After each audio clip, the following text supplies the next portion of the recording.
Hey guys, today we are talking about the most recent update in the case of Tristyn Bailey. And if you guys have no idea what I'm talking about, please go check out the entire playlist that I have on this case because we have been covering it extensively. All of the footage, the horrible details, some of the CCTV, I mean, it's all on there. This case has honestly just felt like a nightmare that was never going to end. But thankfully, Aiden Fucci's trial just ended, and now the family of Tristyn's get to move on and move into the next stage of healing. So we are going to talk about the plea that he made, the sentencing, everything. We've got a lot to talk about because you know I'm really passionate about this case and about this little psycho twerp. So we have a lot to talk about, guys. Hey guys, I'm Elise. Buckle up and let's jump right in.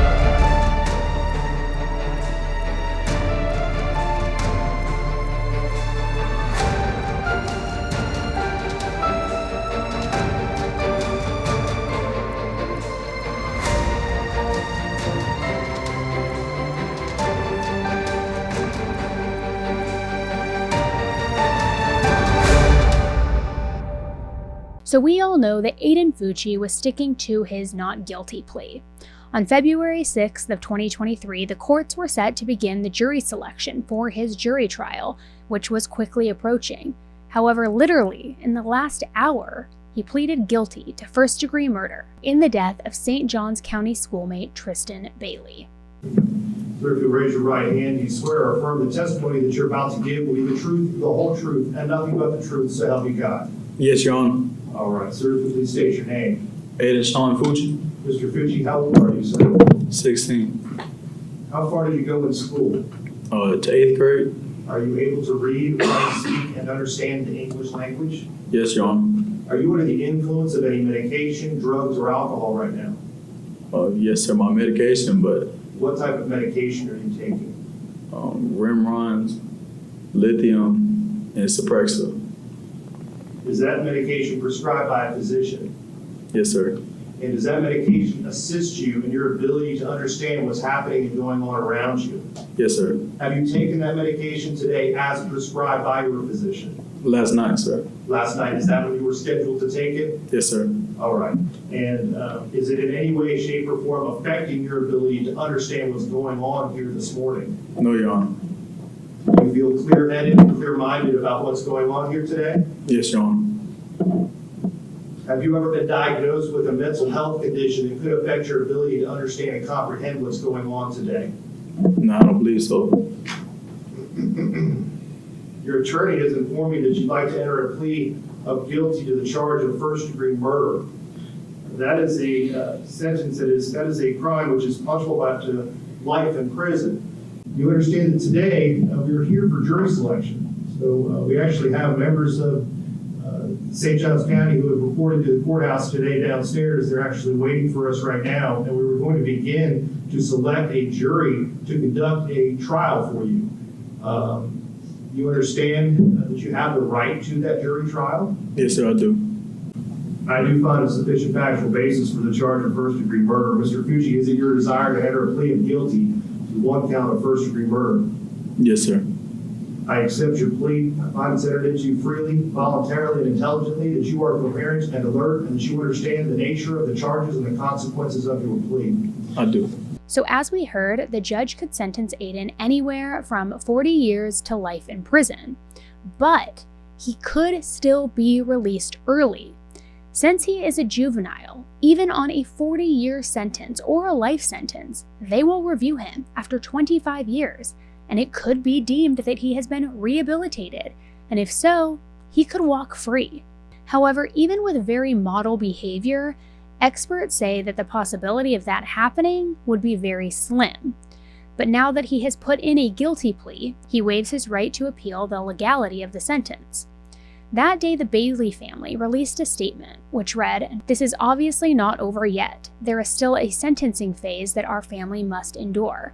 Make no mistake, the most important things to our family at our time is justice and Tristyn's legacy." Aiden's time at the Duval County Jail seems that he is creating quite a bit of enemies, which doesn't surprise me. He's like a little twerp. Remember the hair flip? And if you don't, go back to my old videos. Remember his talking to himself and his hair flip? I know this guy's creating enemies. He's just a little weasel. So new court documents, sorry guys, I'm getting heated right now. New court documents show that he was creating fights with other inmates and even threatening to kill a corrections officer. A corrections officer witnessed Aiden attack another inmate as well, and when he was asked why the fight took place, Aiden claimed that he was being bullied and extorted for his commissary. Yet he wouldn't say by who because he said he wasn't a snitch. The report states that he was then moved to solitary confinement. According to the court documents, Aiden is accused of making repeated threats to other inmates. One inmate reported that Aiden even said that when he gets out, he's going to find his people, stab them, and then take pictures. The inmate stated that Aiden also bragged that he had killed somebody by stabbing them, not shooting them. The documents also revealed that in October 2022, corrections officers found an excess of books and magazines in Aiden's cell. They said that he refused to let officers remove the items, leading them to have to pepper spray him and put him in a restraint chair, just continuously wreaking havoc like a little prick. Aiden's sentencing hearing began last Tuesday. Sheriff's officers, crime analysis, and a medical examiner and psychologist testified at the sentencing. Psychologist Dr. Gregory Pritchard provided testimony on Aiden Fucci's mental state despite a last-minute attempt by his attorneys to bar the testimony. The day before the sentencing, Aiden's attorney Rosemary Peoples filed a motion to prevent this guy from testifying. Rosemary had filed a motion to prevent Dr. Pritchard from testifying due to his inability to meet with Aiden before the trial. She expressed concerns that Dr. Pritchard's report would include evidence of Aiden's prior bad acts, which she believed should be excluded. However, Judge R. Lee Smith denied the motion and allowed Dr. Pritchard to take the stand. He compiled his report using evidence such as depositions, police reports, jail reports, interviews with people who knew Aiden, academic records, and the very controversial Snapchats that Aiden recorded in the back of the police car on his way for questioning. Again, if you haven't seen those Snapchat videos, hit the playlist for this case, it's all in there. During his testimony, Dr. Pritchard was tasked with evaluating several aspects of Aiden's mental and emotional state, including his age, maturity, intellectual capacity, and overall mental health. After his assessment, he concluded that Aiden did not display a particularly immature behavior during the crime, as the available records only showed that some people had reported him as being mature for his age. Dr. Pritchard also addressed Aiden's home life. Conflicting reports had been given about Aiden's biological father, with Aiden's girlfriend alleging that there was a lot of physical harm taking place, while his brother described him as fantastic to authorities. Dr. Pritchard noted that unlike in many violent crime cases, Aiden did not come from a background of poverty or physical harm, but instead had at least a middle-class upbringing. Dr. Pritchard testified that Aiden did not have any intellectual disability, despite being enrolled in the Exceptional Student Education Program. The program was for students who needed additional support due to academic struggles, but Aiden was on track to receive a regular high school diploma rather than the special education diploma. Therefore, Dr. Pritchard did not find any evidence of intellectual disability in Aiden's case. According to his report, the key conclusion was that Aiden's prospects for rehabilitation were bleak. He noted that Aiden appeared to be enjoying himself while recording those Snapchat videos in the back of the police car, which was just hours after he committed the heinous murder of Tristyn. Dr. Pritchard also noted that during the videos of Aiden interacting with his parents before he was questioned by police, he didn't seem nervous at all. Dr. Pritchard testified that Aiden's fascination with violence and killing escalated over time, and that he began expressing a desire to kill somebody about a year before Tristyn's murder. He reportedly told his girlfriend that he wanted to know what it was like to kill someone, and he talked about it repeatedly. Dr. Pritchard noted that Aiden's fascination with violence was not just limited to Tristyn's murder, but extended to a general preoccupation with death and killing. The girlfriend told police that she and Aiden enjoyed watching gore and horror movies, but that for her, it was all pretend. However, Dr. Pritchard testified that Aiden had a fascination with violence in real life, and he would search for videos of people being beheaded. According to Dr. Pritchard, although some may view it as mere fantasy, fantasy is rehearsal. People rehearse and practice what they want to do through fantasy. Aiden's girlfriend reported that he spoke about finding it satisfying to slit somebody's throat, and even talked about killing her. Although she didn't think he would do it, she no longer allowed Aiden to sleep over at her house due to his comments about how easy it would be to kill her in her sleep. Which, let me just say, girl, if your boyfriend is threatening to kill you and saying how much he wants to slit your throat and could do it in your sleep, maybe don't just say, hey, no more sleeping over, you gotta sleep at your own house because, oops, you're threatening to kill me. How about it's time to break up with him and tell people about his psychotic, alarming behavior? Look I get you're young, I'm not trying to shame you, but girls, if you're watching this, or you have a friend of a cousin or a daughter who's watching this and has a boyfriend who's threatening to kill her and saying how much he would enjoy slitting her throat in her sleep or whatever, he's all these threats, because remember, he also came up behind his girl and pretended to kill her and acted it out. Maybe the answer isn't don't spend the night, don't sleep over. Maybe the answer is you need serious help and we're done. Also, according to the girlfriend's reports to the police, Aiden had asked her what she would do if he actually killed someone. So she informed them that Aiden had told her he would kill someone this month, meaning back when Tristyn was murdered. And she believed that he had said this in May, which was, of course, the same month he murdered Tristyn. Lots and lots of red flags. A lot of red flags that, in my opinion, could have been reported. But again, I'm not trying to shame this girl. She's young. Maybe she was scared. Who knows?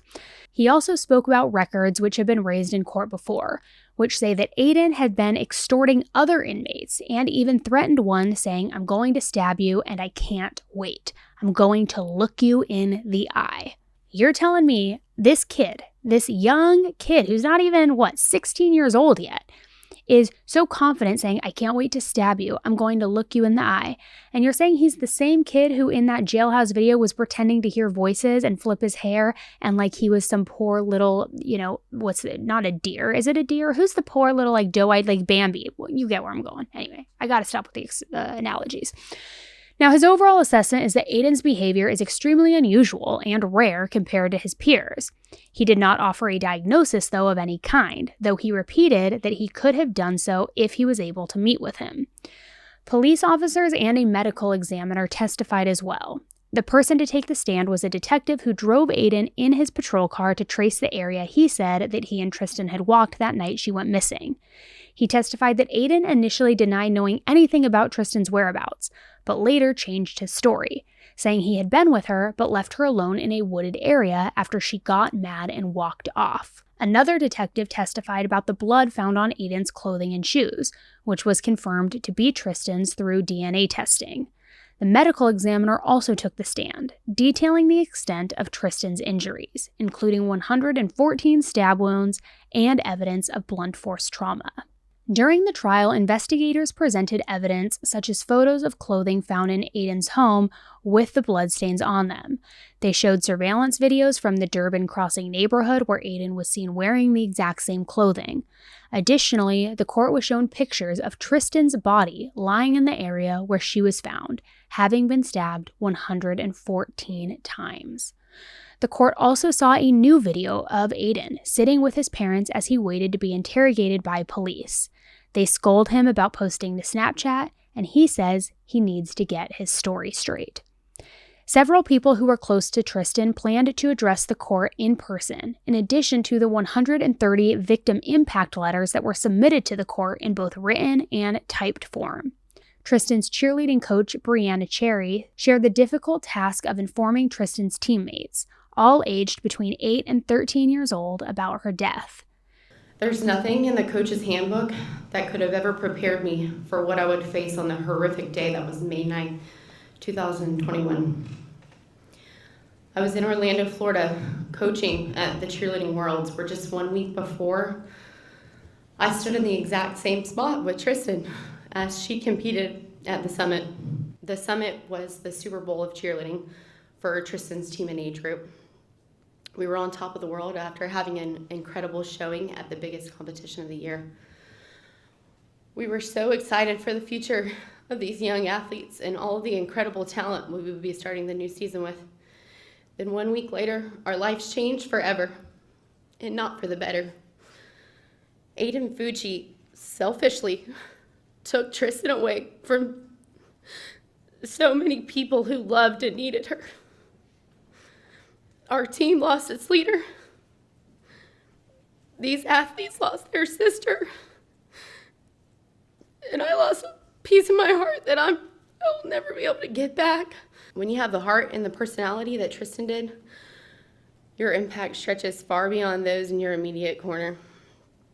We all gathered to grieve, and the image of these kids on their knees, screaming and sobbing as no adult could console them, will be etched into my memory forever. In the days to come, not only are we mourning the loss of Tristyn, but we're forced to hear the horrific details of what happened to this person we love so much.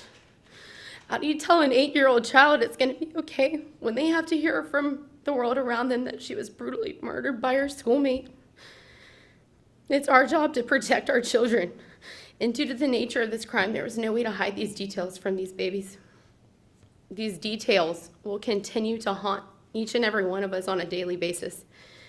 She left a message for anyone reviewing these statements at Aiden's case review in 25 years. I hope and plead that the person reading this 25 years from now will think about what these kids have been through. One by one, friends and family members of the murdered 13-year-old girl took the stand in St. Johns County courtroom last Wednesday to offer victim impact statements in the sentencing of her killer. Their grief was laid bare as Tristyn Bailey's siblings, parents, and friends urged the judge to sentence now 16-year-old Aiden Fucci to life in prison. As each took the stand, they placed a heart-shaped stone in a glass on the witness stand, each symbolizing something lost because of Tristyn's murder. They spoke of PTSD, crippling anxiety, and trauma migraines. They told the judge that the fallout of the savage crime has included failing relationships, physical deterioration, and in one case, even dependency to numb the pain. And Tristyn's father, Forrest Bailey, told the judge, "You can only imagine how the pain he put her through stays with us." At one point, he addressed Aiden directly and referenced his brief, lackluster apology when he pleaded guilty last month. He addressed Aiden saying, "I want to be clear in saying that your insincere apology is not accepted. In no part did I sense any glimmer of true remorse felt in your apology. Without question, I know that statement was for some self-serving purpose that you have. I loathe your very existence and know that there is nothing within you that reflects the smallest amount of goodness or human decency." Every May 9th will hurt to remember what happened to our Tristyn.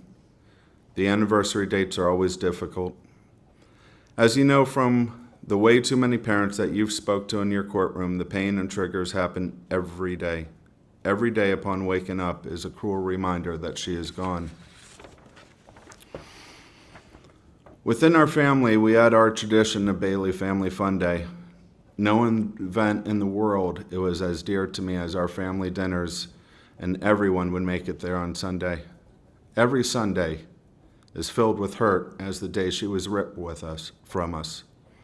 It hurts us to the core to sit in my chair at the head of the table and have our baby not in her chair, but in an urn sitting on a shelf in front of me. My dreams of enjoying the big family reunion similar to those I grew up with have been stolen from us. As I said before, every family holiday we know, Tristyn should be there with us. Everything has that cast of what if over it. I am so proud of the resiliency and strength that my children have had since that day.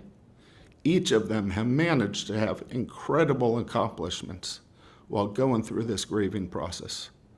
Alexis Bailey, Tristyn's older sister, took the stand and placed 114 aqua-colored stones one by one in court after saying the number 114. The process took approximately 3 minutes, and each of the family members also placed their own stone, including a white heart.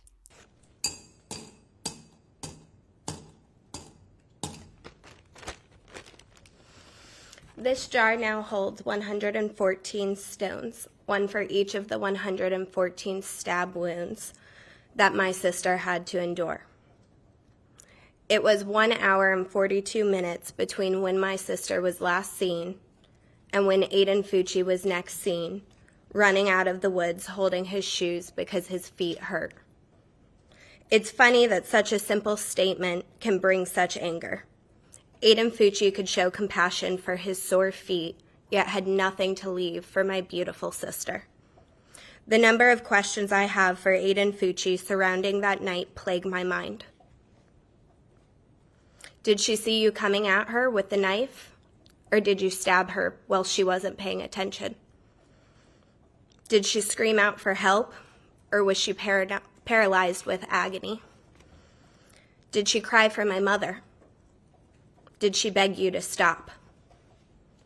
Did you hear her lungs gargling with blood? Or did you see it in her face when she realized she could no longer breathe due to her collapsed lungs? What were her last words? Did you stay to watch her die? Or did you leave her there in agonizing pain as you ran away?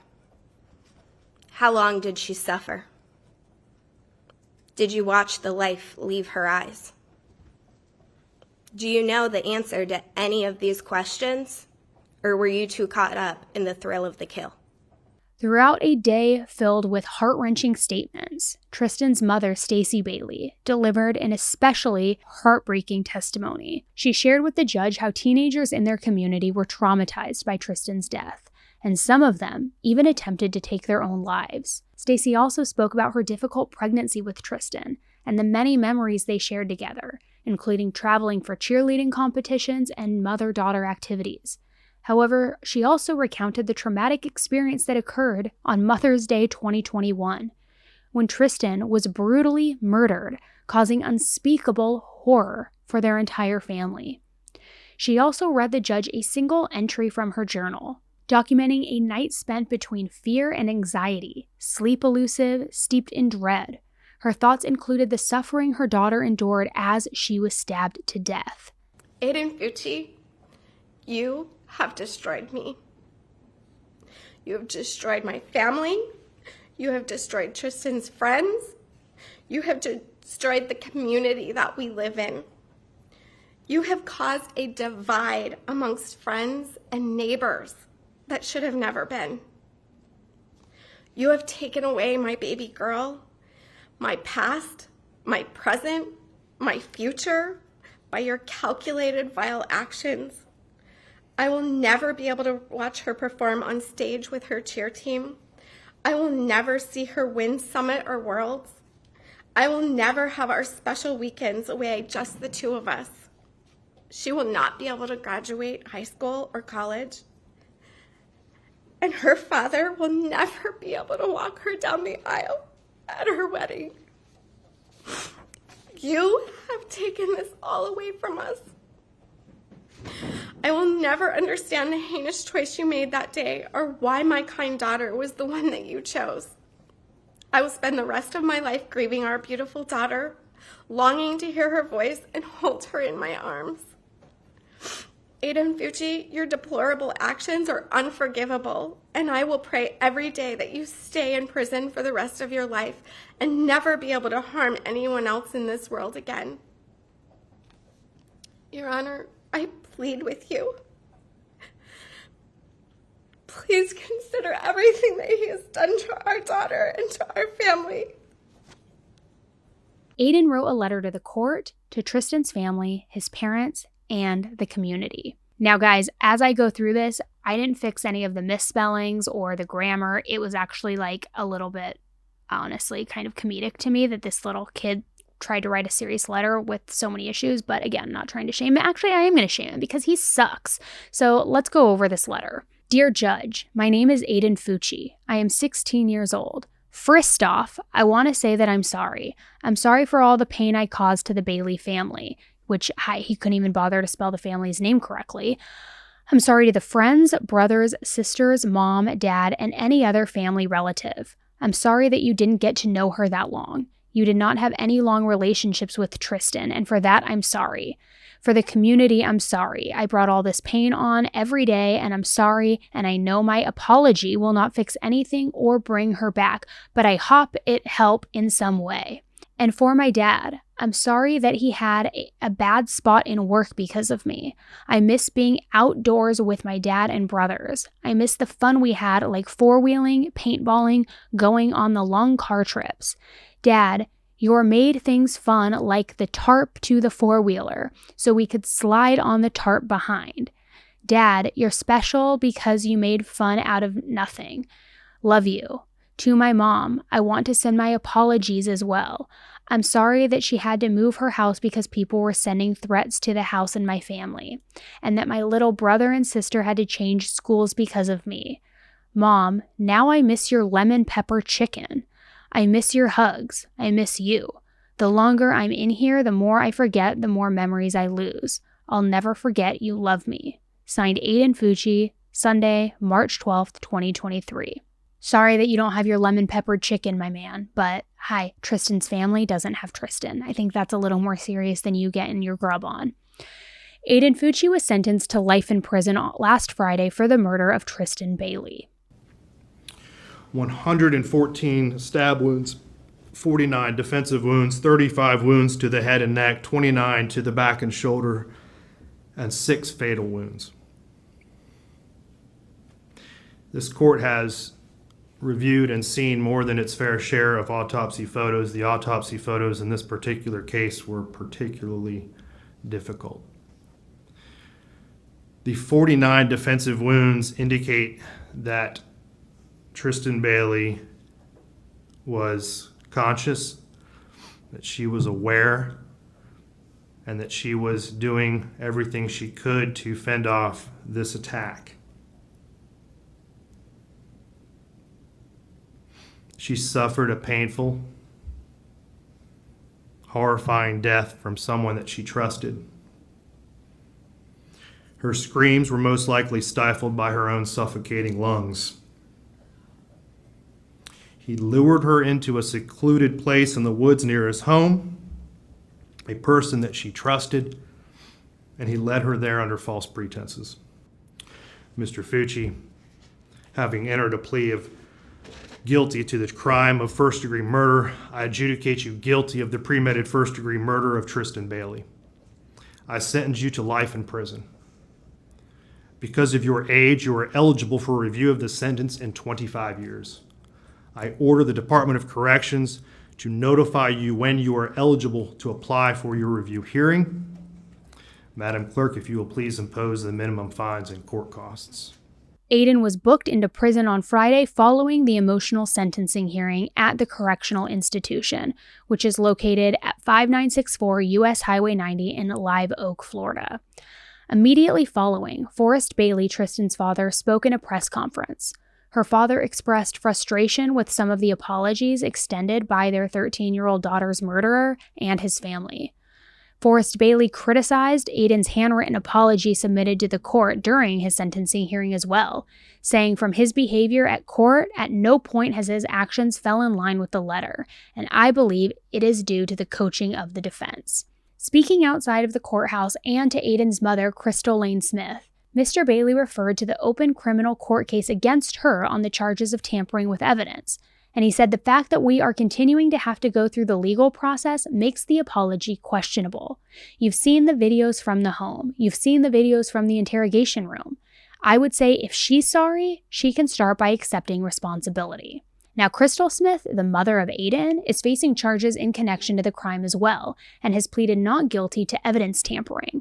According to deputies, surveillance video reportedly showed her washing blood out of Aiden's jeans, leading to the charges against her. Well, good evening. That video inside Fucci's home is about 16 minutes long, but we're going to show you just the first part, which shows his mother, Crystal Smith, walking into an upstairs bathroom. And that is where the state's attorney says Smith is seen cleaning her son's bloody jeans. When officers went into the home, they found a pair of wet jeans in Fucci's bedroom. And as we reported earlier this summer, the jeans and a drain in a bathroom tested positive for blood. Smith was arrested in June. She is charged with evidence tampering. Her next court date is set for April 4th for a pretrial hearing.